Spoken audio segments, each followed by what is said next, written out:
नमस्कार फ्रेंड्स आउ एक नुआ वीडियो को स्वागत करुच्ची। आशा करुच्ची आपण माने बहुत भलरे थिबे, मु भी बहुत भलरे अछि। तो फ्रेंड्स वीडियो को गोटे लाइक और चैनल रे नुआ आस्तिले सब्सक्राइब करिकी बेल आइकन प्रेस कर दियंतु।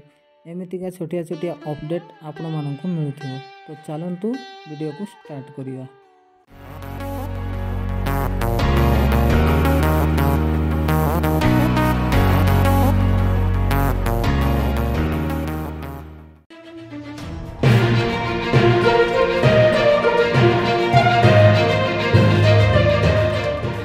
सुभद्रा पाई आवेदन कले कि 50 लाख महिला उपमुख्यमंत्री प्रभाती परिडा देले सूचना। 15 भितर आवेदन करथिले 17 रे मिलिबो टंका। 17 तारिख रे अकाउंट को जीवो प्रथम किस्ती टंका।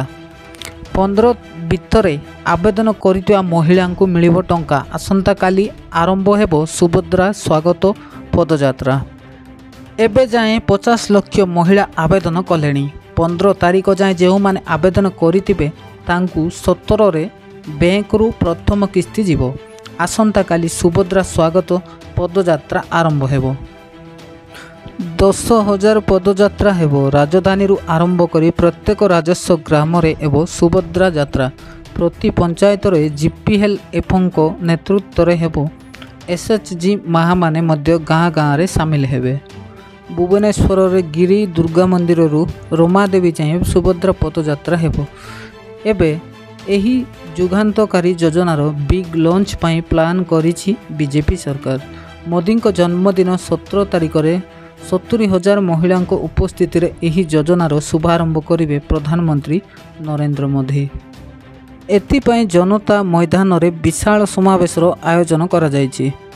पूर्व बीजेडी सरकार को मिशन शक्ति कार्यक्रम को पिखा करी सुभद्रा योजना को आगरे रखिया पाई बड़ योजना करिछि बीजेपी।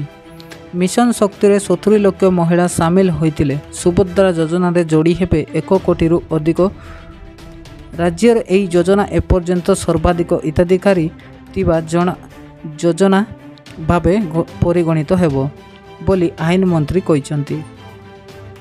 बीजेडी रो मिशन शक्ति वोट बैंक को चैलेंज देबो बीजेपी रो सुभद्रा योजना।